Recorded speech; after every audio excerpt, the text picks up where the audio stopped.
أعوذ بالله من الشيطان الرجيم بسم الله الرحمن الرحيم الحمد لله الصلاة والسلام على رسول الله ربنا زدنا علما رب اشرح لي صدري ويسر لي أمري واحلل عقدة من لساني يفقهوا قولي يا فتاح سبحانك لا علم لنا إلا ما علمتنا إنك أنت العليم الحكيم. அல்ஹம்துலில்லாஹ் சூரா ஹூத் அதுல நம்ம 34 வசனம் பார்த்திருக்கோம். 35வது வசனமா பார்க்க போறோம்.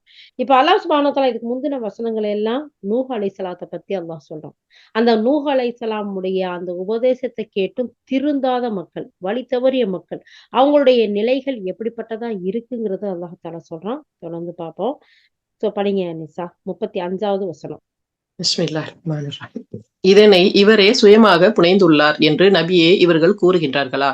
நீர் கூறும், நானே இதனை சுயமாக புனைந்திருந்தால் அந்த குற்றத்திற்கு நானே பொறுப்பாளி ஆவேன். ஆனால் நீங்கள் செய்யும் குற்றங்களுக்கு நான் பொறுப்பாளி அல்லன். மேலும் நூஹுக்கு இவ்வாறு வஹி அனுப்பப்பட்டது. உம்முடைய சமுதாயத்தினரில் எவர்கள் நம்பிக்கை கொண்டிருக்கின்றார்களோ அவர்களைத் தவிர இனி வேறெவரும் நம்பிக்கை கொள்ளப் போவதில்லை. எனவே அவர்களின் தவறான செயல்களுக்காக நீர் துயரப்பட வேண்டாம். மேலும் நமது கண்காணிப்பில் நம் கட்டளைக்கேற்ப ஒரு கப்பலை கட்டத் தொடங்குவீராக. மேலும் அநீதி இழைத்தவர்களுக்காக என்னிடம் பரிந்துரை செய்யாதீர். அவர்கள் அனைவரும் மூழ்கடிக்கப்படுபவர்களே ஆவர். நூஹு கப்பலை கட்டி கொண்டிருந்தார். அவருடைய சமுதாய தலைவர்களில் எவரேனும் அவரை கடந்து செல்லும் போதெல்லாம் அவரை ஏளனம் செய்தனர். அதற்கு அவர் கூறினார், நீங்கள் எங்களை பார்த்து ஏளனமாய் சிரிக்கின்றீர்கள் எனில் நீங்கள் சிரிப்பது போன்று நாங்களும் உங்களை குறித்து சிரித்து கொண்டிருக்கிறோம். இழிவுபடுத்தக்கூடிய வேதனைக்கு யார் ஆளாகப் போகின்றார் என்பதையும், தடுத்து நிறுத்த முடியாத வேதனை யார் மீது இறங்கப் போகின்றது என்பதையும் வெகு விரைவில் நீங்கள் அறிந்து கொள்வீர்கள். அல்ஹம்துலில்லாஹ். அல்லாஹ் சுப்ஹானஹு வ தஆலா அந்த மக்கள் பாருங்களேன், நூஹ் அலைஹிஸ்ஸலாத்தை பத்தி நீங்க சுயமா புனைந்து சொல்லக்கூடிய மக்களா இருக்கீங்க. நீங்க சொல்றத நாங்க நம்பல, நீங்களா தான் செய்யறீங்கன்னு சொல்றாங்க. ஆனா அல்லாஹ் சுப்ஹானஹு வ தஆலா சொல்றான், நானா சொல்லக்கூடியதா, நானா உங்கள்ட்ட எதையும் எடுத்து சொல்லக்கூடியதா இருந்தா அதுக்குரிய பொறுப்பு, அதுக்குரிய தண்டனை அல்லாஹ்விடத்துல என்கிட்ட இருக்கு. அதோடைய குற்றம் என்னையத்தான் சாரும், அது உங்களை சேராது அப்படின்னு நபியை நீங்க சொல்லுங்கன்னு அல்லாஹ் தஆலா சொல்றான். அப்போ நபிமார்கள் நேர்மையான விஷயங்களை சொல்லும் போது நீங்களா உங்க இஷ்டத்துக்கு சொல்றீங்க, சூனியக்காரர்களா இருக்கீங்க, வேற எங்கேயோ கேட்டு வந்து சொல்றீங்க, இப்படித்தான் நிராகரிக்கக்கூடிய மக்கள் சொல்லக்கூடியவர்களா இருந்தாங்க. அது மட்டும் இல்லாம அல்லாஹ் சுப்ஹானஹு வ தஆலா சொல்றான், நூஹ் அலைஹிஸ்ஸலாத்துக்கு வஹி கொடுக்கப்பட்டது. உங்களுடைய சமுதாயத்தார்ல இனிமேல் நம்பிக்கை கொள்ளக்கூடியவங்க யாரு இருக்கிறதா தெரியல. அவங்களுடைய தவறான செயலுக்கு அவங்க துயரப்படட்டும். நீங்க அத பத்தி கவலைப்பட வேண்டாம். நீங்க என்ன செய்யுங்க, நம்மளுடைய கண்காணிப்புல ஒரு கப்பலை ரெடி பண்ணுங்க அப்படின்னு அல்லாஹ் தஆலா சொல்றான். அதே மாதிரி அவங்க ரெடி பண்றாங்க. அப்படி பண்ணும்போது அதை தாண்டி போகையிலலாம் பார்த்து பார்த்து சிரிக்கிறாங்க அந்த மக்கள் எல்லாம். அப்போ நபி சொல்றாங்க, இன்னைக்கு நீங்க சிரிக்கிறீங்களா? வெகு சீக்கிரத்துல உங்கள பார்த்து நாங்க சிரிக்கிறதுக்கு இருக்கிறோங்கிறத சொல்றாங்க. கன்டினியூ பண்ணுங்க சாமா. இறுதியில் நம்முடைய கட்டளை வந்துவிட்டது. மேலும் அந்த உலை அடுப்பு பொங்கியது. அப்போது நாம் கூறினோம், எல்லா வகையான பிராணிகளில் இருந்தும் ஒவ்வொரு ஜோடியை இக்கப்பலில் ஏற்றிக்கொள்வீராக. உம்முடைய குடும்பத்தினரையும் யாரை குறித்து முன்னரே கூறப்பட்டு விட்டதோ அவர்களை தவிர அதில் ஏற்றிக்கொள்வீராக. மேலும் யாரையெல்லாம் இறை நம்பிக்கை கொண்டுள்ளார்களோ அவர்களையும் ஏற்றிக்கொள்வீராக. மேலும் நூஹுடன் இறை நம்பிக்கை கொண்டிருந்தவர்களை குறைவாகவே இருந்தார்கள். மேலும் நூஹ் கூறினார், இதில் ஏறிக்கொள்ளுங்கள். இது செல்வதும் நிலை கொள்வதும் அல்லாஹ்வின் திருப்பெயர் கொண்டே ஆகும். திண்ணமாக என் அதிபதி பெரிதும் மன்னிப்பு வழங்குபவனாகவும் கருணை பொழிபவனாகவும் இருக்கின்றான். அக்கப்பல் அவர்களை சுமந்து சென்று கொண்டிருந்தது. அலைகள் ஒவ்வொன்றும் மலை போல் உயர்ந்து கொண்டிருந்தது. நூஹுடைய மகன் தொலைவில் இருந்தான். அவர் தம் மகனை கூவி அழைத்து கூறினார், என் அன்பு மகனே, எங்களோடு நீயும் ஏறிக்கொள், நிராகரிப்பார்களுடன் இருக்காதே. அதற்கு அவன் பதிலளித்தான், நான் இப்போதே ஒரு மலையின் மீது ஏறிக்கொள்கின்றேன். அது என்னை வெள்ளத்திலிருந்து காப்பாற்றிவிடும். அதற்கு அவர் கூறினார், இன்று அல்லாஹ்வின் தீர்ப்பிலிருந்து காப்பாற்றக்கூடியது எதுவும் இல்லை. ஆனால் அல்லாஹ் யாருக்கு கருணை புரிந்தானோ அவர்கள் மட்டும் காப்பாற்றப்படுவார்கள். இதற்குள்ளாக இவர் இருவருக்கும் இடையே ஓர் அலை குறுக்கிட்டு விட்டது. மேலும் மூழ்கடிக்கப்பட்டவர்களில் அவன் சேர்ந்து விட்டான். பின்னர், பூமியே, உனது நீர் முழுவதையும் விழுங்கிவிடு, வானமே நிறுத்திக்கொள் என்று கட்டளையிடப்பட்டது. அவ்வாறே நீர் வற்றிவிட்டது. கட்டளை நிறைவேற்றப்பட்டு விட்டது. மேலும் கப்பல் ஜூசி எனும் மலையில் நிலை கொண்டது. பிறகு கூறப்பட்டது, ஒழிந்து விட்டார்கள் அக்கிரமம் புரிந்த மக்கள். நூஹ் தன் இறைவனிடம் பிரார்த்தித்து கூறினார், என் இறைவனே, என்னுடைய மகன் எனது குடும்பத்தை சேர்ந்தவன். மேலும் திண்ணமாக உனது வாக்குறுதி உண்மையானதாகும். மேலும் தீர்ப்பளிப்பவர்களில் நீ மிக சிறந்தவனும் உயர்ந்தவனும் ஆவாய். அதற்கு அல்லாஹ் பதிலளித்தான், நூஹே, திண்ணமாக அவன் உமது குடும்பத்தை சேர்ந்தவன் அல்லன். அவன் ஒரு வீணான செயல் ஆவான். எதனுடைய உண்மை நிலையை நீர் அறிய மாட்டீரோ அதை பற்றி என்னிடம் கேட்காதீர். அறிவிலிகளில் நீரும் ஒருவராகிவிட வேண்டாம் என்று நான் உம்மை அறிவுறுத்துகிறேன். உடனே நூஹ் பணிந்து கூறினார், என் இறைவனே, எதை பற்றி எனக்கு அறிவு இல்லையோ அதை பற்றி உன்னிடம் கேட்பதை விட்டு உன்னிடத்தில் நான் பாதுகாப்பு தேடுகிறேன். நீ என்னை மன்னிக்காவிட்டால், மேலும் அருள் புரியாவிட்டால் நான் அழிந்து போய்விடுவேன். கட்டளை அருளப்பட்டது, நூஹே, இறங்குவீராக. உம்மீதும் உம்முடன் இருக்கும் சமூகத்தின் மீதும் நம்முடைய சாந்தியும் அருள் வளங்களும் உண்டாகட்டும். மேலும் உங்களில் வேறு சில சமூகங்களும் தோன்ற உள்ளன. அவர்களுக்கு சொற்ப காலத்திற்கான வாழ்க்கை வசதிகளை வழங்குவோம். பிறகு நம்மிடமிருந்து துன்புறுத்தும் வேதனை வந்து அவர்களை பிடித்துக் கொள்ளும். இது வரைக்கும் நூஹ் அலைஹிஸ்ஸலாமுடைய அழகிய செய்தியை அல்லாஹ் சுப்ஹானஹு வ தஆலா சொல்லி காட்டுறான். அதைத்தான் நபிகிட்ட சொல்ல போறான். இதுக்கு முன்னாடி உள்ள செய்தி எல்லாம் சொன்னோம். சுப்ஹானல்லாஹ். அப்ப அந்த நூஹ் அலைஹிஸ்ஸலாம் என்ன செய்யறாங்க? அழகான முறையில மக்கள்கிட்ட எடுத்து சொல்றாங்க. கேட்கல. அல்லாஹ் தஆலா அவனுடைய கட்டளையை நிறைவேற்றுறதுக்காக கப்பலை கட்டுங்கன்றான். கப்பலை கட்டும் போது அந்த மக்கள் எல்லாம் பார்த்து சிரிக்கிறாங்க. நீங்க சிரிக்கவா செய்றீங்க? வெகு சீக்கிரத்துல உங்களை பார்த்து நாங்க சிரிக்க போறோம் அப்படின்னு சொல்றாங்க. கடைசியில அல்லாஹ் சுப்ஹானஹு வ தஆலா என்ன சொல்றான்? அதுக்கான நேரம் வந்துச்சு. அல்லாஹ்வுடைய தூதர் நூஹ் அலைஹிஸ்ஸலாத்துக்கிட்ட அல்லாஹ் சுப்ஹானஹு வ தஆலா உங்களை யாரெல்லாம் நம்பிக்கை கொண்டாங்களோ அவங்களையும் எல்லா படைப்புகளையும் ஒரு சோடியையும் நீங்க ஏத்திக்கங்கன்னு சொல்றாங்க. அல்லாஹ்வுடைய கட்டளை வந்துருச்சு. புலை பொங்க ஆரம்பிச்சிருச்சு, வானம் பொழிய ஆரம்பிச்சிருச்சு, பூமி கொப்பளிக்க ஆரம்பிச்சிருச்சு. இப்போ அல்லாஹ் சுப்ஹானஹு வ தஆலா அந்த மக்களை அடியோடு அழிக்கக்கூடிய சந்தர்ப்பம் வந்துருச்சு. இந்த சந்தர்ப்பத்துல இந்த நேரத்துல நூஹ் அலைஹிஸ்ஸலாம் பெற்றெடுத்த தன்னுடைய மகன் அப்படி அதுல அந்த கப்பல்ல வந்து ஏறிக்கறல அதுல போறான். அதை பார்த்துட்டு நூஹ் அலைஹிஸ்ஸலாம் பெத்த புள்ள இல்லையா, பெத்த மனம் எப்படி இருக்கும்? இன்னைக்கு அந்த நிலைமையில நாமளும் எத்தனையோ பேரு பேரண்ட்ஸ் இருக்கிறத பாக்குறோம். அல்லாஹு அக்பர், என்னுடைய அன்பு மகனே, சூப்பரா இருப்பாங்க. அப்போ கூப்பிடும்போது அவன் சொல்றான், என்னுடைய அன்பு மகனே வாப்பா, நீ வந்து இதுல ஏறிக்கப்போ அப்படின்னு சொல்லும் போது அவன் சொல்றான், நிராகரிச்சிடாதப்பா அப்படின்னு சொல்லும் போது, நான் தான் தெரியுது பாருங்க பக்கத்துல பெரிய மலை. இந்த மாதிரி பெற்றோர்கள் கூப்பிடும் போதும் இதை செய்யாதீங்க தங்கம், இதெல்லாம் அவங்களுக்கு நல்லது இல்லைங்கள. அம்மா, எந்த காலத்துல நீங்க இருக்கீங்க? இப்ப இன்டர்நெட் வேர்ல்டுமா, அன்னைக்கு மலை மாதிரி இன்னைக்கு இன்டர்நெட் இருக்குது பிள்ளைங்களுக்கு. என்னென்னமோ சொல்றாங்க, அல்லாஹ் பாதுகாக்கணும். அப்ப அந்த மாதிரி அவன் சொல்றான், இந்த இருக்கு பாரு மலை, அதுல நான் ஏறி நான் தப்பிச்சுக்கிருவேன் வாப்பா, என்னை பத்தி எல்லாம் நீங்க கவலைப்படாதீங்க, நாங்க எப்படிப்பட்ட உலகத்துல இருக்கோங்கிற மாதிரி சொல்லக்கூடிய செய்தி எல்லாம் காட்டுறான். அப்போ அவருக்கு பெத்த பாசம், இவனுக்கு மகனுக்கு நிராகரிக்கக்கூடிய தன்மை பாருங்க. நபியுடைய குடும்பத்துல எப்படி எல்லாம் இருக்குதுன்னு சொல்லிட்டு, அப்ப நல்லோர்களா இருந்தாலும் அல்லாஹ்தாலா சோதனைகளை கொடுக்காம இல்லை. ஆனா 2 பேரும் பேசிக்கிட்டு இருக்கேனே மகன் வரல, மறுத்துட்டு போறான். 2 பேரும் பேசிக்கிட்டு இருக்கலையே 2 பேருக்கு இடையில ஒரு அலை வந்து குறுக்கிட்டு அவன் மூழ்கி போய் அழியக்கூடியவர்கள்ல அவனும் ஒருத்தனா சேர்ந்து போயிட்டான். சரி, இதுக்கு பின்னாடி என்ன ஆகுது? பூமி தண்ணியெல்லாம் முழுங்கிக்கோ, வானமே நீ நிறுத்திக்கோ அப்படின்னு அல்லாஹ் தஆலாவுடைய கட்டளை வருது. கப்பல் போய் ஒரு இடத்துல ஒதுங்குது. அப்போ அநியாயம் புரிந்த மக்கள் எல்லாம் என்ன செஞ்சுட்டாங்க? அழிச்சுட்டாங்க, அழிஞ்சு போயிட்டாங்க. அப்ப நூஹ் அலைஹிஸ்ஸலாம் கேக்குறாங்க அல்லாஹ்ட்ட, யா அல்லாஹ், என் மகன் தானே, அவன் என் குடும்பத்தை சேர்ந்தவன் தானே, உன்னுடைய வாக்குறுதி உண்மையானது தானே, நீ தீர்ப்பு அளிக்கிறவங்கள மிகச்சிறந்தவனா நீ இருக்கிற இல்ல யா அல்லாஹ். ஆனா இப்படி என் மகன் அழிஞ்சு போயிட்டானேன்னு கேட்கும்போது அல்லாஹ் சுப்ஹானஹு வ தஆலா என்னத்தை சொல்லி காட்டுறான்? அவன் உன்னுடைய குடும்பத்தை சேர்ந்தவன் இல்ல. சுப்ஹானல்லாஹ், அல்லாஹு அக்பர், அல்லாஹு அக்பர். அல்லாஹ் சுப்ஹானஹு வ தஆலா என்னுடைய மகன்னு சொல்லி சொல்லும் போது யார் அல்லாஹ்வை நிராகரிக்கக்கூடிய போக்குல இருந்தாங்களோ அவங்க உங்களுடைய மகனே கிடையாது. நீங்க அவனை மகன்னு சொல்லாதீங்க அப்படிங்கறத அல்லாஹ் வந்து நூஹ் அலைஹிஸ்ஸலாத்தை கண்டிக்கிறான் பாருங்க.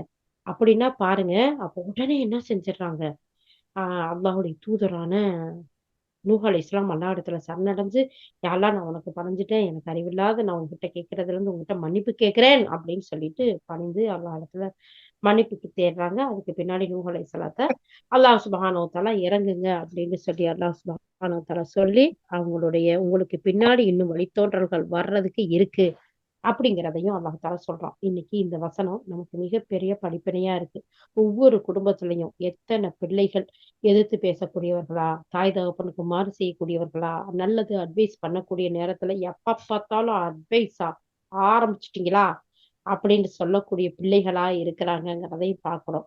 ஆனா நம்ம சிறு வயசுல ஒரு சில விஷயங்கள நம்மளும் கொஞ்சம் விட்டுட்டோம் இல்லையா? எப்படிப்பட்டத விட்டோம்? கொஞ்சம் சின்ன பிள்ளை தானே, பரவாயில்ல. போக போக திருந்திரும் அப்படின்னு. ஆனா நமக்கு அல்லாஹ்வுடைய தூதர் ஸல்லல்லாஹு அலைஹி வஸல்லம் காட்டித் தந்த அந்த வழிமுறைப்படி சின்னதுல இருந்தே நாம என்ன எப்படிப்பட்ட ஒரு பழமொழியெல்லாம் தமிழ்ல சொல்லுவாங்க, 5ல வளையாதது 50ல வளையாது அப்படிம்பாங்க. அப்ப சின்ன வயசுல இருந்தே அது விவரம் தெரியறதுக்கு முன்னாடியே குர்ஆன பத்தியும், ஹதீஸ பத்தியும், அல்லாஹ்வுடைய ஆற்றல பத்தியும் நம்ம சொல்லிக் குடுத்து வளர்க்கும்போது, அல்ஹம்துலில்லாஹ் அல்லாஹ் அவர்களுக்கு நல்ல விதிய குடுக்கக்கூடியவனா இருக்கான். சிலருக்கு மாறுபட்ட விதிகள் இருக்கலாம். அல்லாஹ் சுப்ஹானஹு வ தஆலா இடத்துல நம்ம துஆ செய்வோம். அல்லாஹ் அவர்கள பாதுகாப்பான்.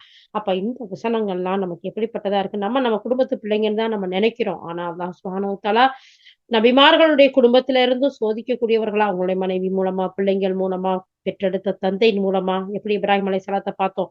இப்படி சோதனைகள் எல்லா இடத்துலயும் இருக்கு. நம்மளுடைய அழகான நம்மளிடத்துல நம்ம பிள்ளைகள், நம்முடைய குடும்பத்தார்கள், நம்முடைய சந்ததிகள் நமக்கு அமானிதம். அந்த அமானிதத்த பேணி எப்படி நூஹ் அலைஹிஸ்ஸலாம் அழகான முறையில அழைப்பு குடுத்தாங்களோ, அது மாரி நம்ம அழைப்பு குடுப்போம். எப்படி இப்ராஹிம் அலைஹிஸ்ஸலாம் தன்னுடைய தந்தைக்கு அழைப்பு குடுத்தாங்க, அந்த மாரி அழைப்பு குடுப்போம். எப்படி லூத் அலைஹிஸ்ஸலாம் தன்னுடைய சமுதாய மக்களுக்கு அழைப்பு குடுத்தாங்க.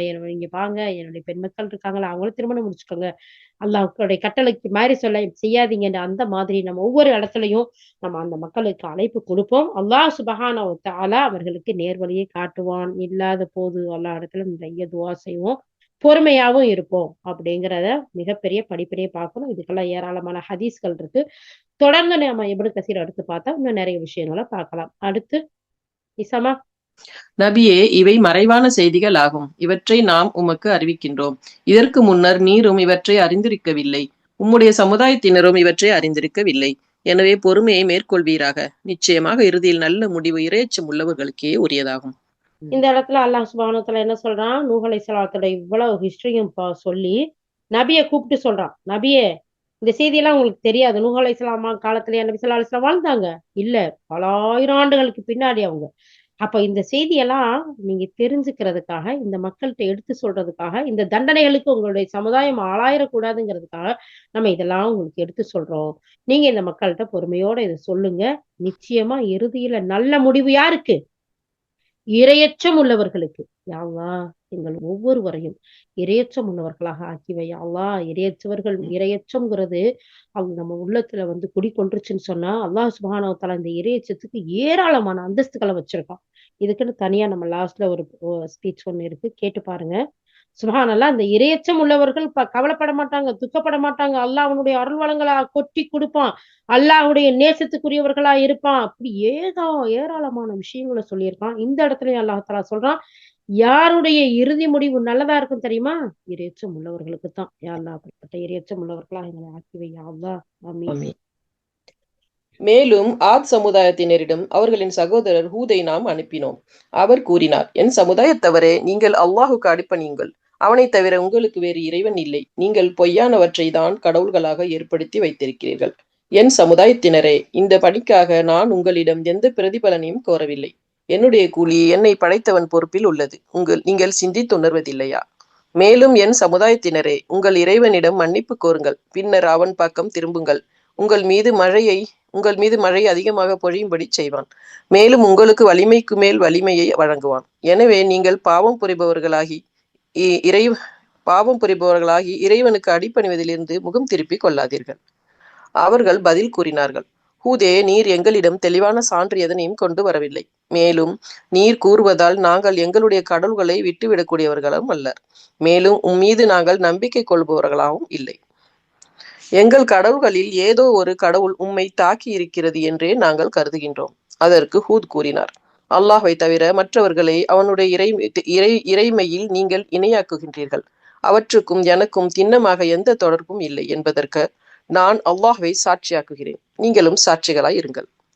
நீங்கள் அனைவரும் ஒன்று சேர்ந்து எனக்கு எதிராக நடவடிக்கை மேற்கொள்வதில் எந்த குறையும் வைக்காதீர்கள். பிறகு சிறிதும் எனக்கு அவகாசம் அளிக்காதீர்கள். திண்ணமாக நான் என்னுடைய அதிபதியும் உங்களுடைய அதிபதியுமாகிய அல்லாஹ்வையே முழுவதும் சார்ந்திருக்கின்றேன். எந்த உயிரினமானாலும் அதன் குடுமி அவனுடைய பிடியிலேயே உள்ளது. நிச்சயமாக என் இறைவன் நேரான வழியில் இருக்கின்றான்.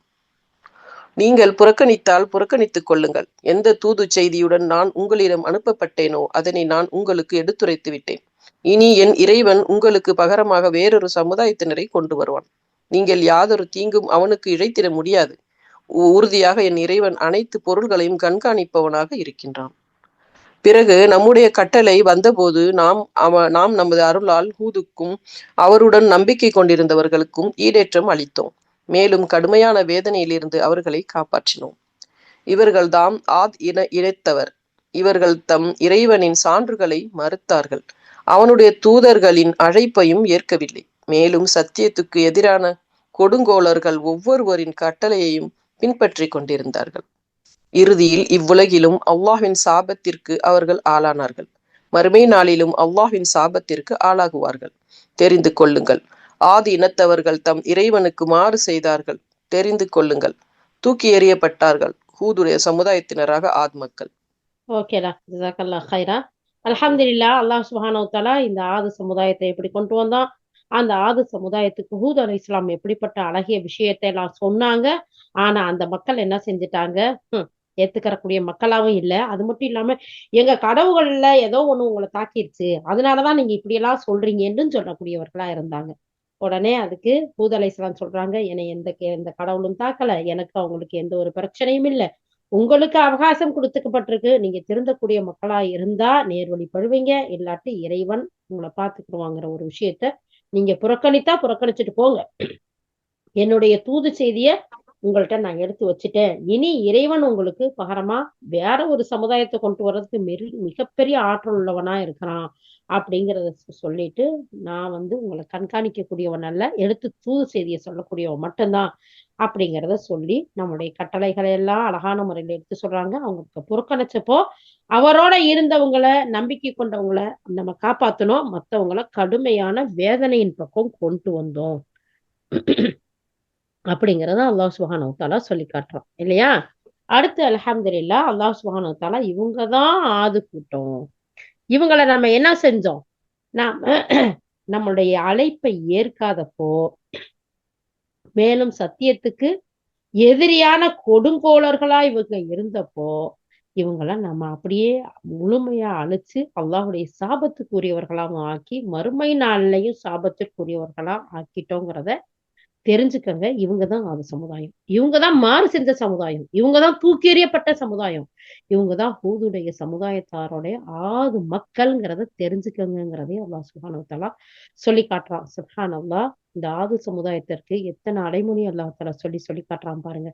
அப்போ இவ்வளவு ஒரு அழகான செய்தி வந்தும் புறக்கணிக்கக்கூடியவர்களா இருந்தா அல்லாஹ்வுடைய சாபத்துக்குரியவங்க, மறுமையில சாபத்துக்குரியவங்க, இவங்கதான் மாறு செஞ்ச கூட்டம். இவங்களுக்கு ஏற்பட்ட நிலைகளை எல்லாம் முஹம்மது நபி ஸல்லல்லாஹு அலைஹி வஸல்லம் அவங்களுடைய சமுதாயமே பார்த்துக்கோங்க, கேட்டுக்கோங்க, புறக்கணிக்காதீங்க.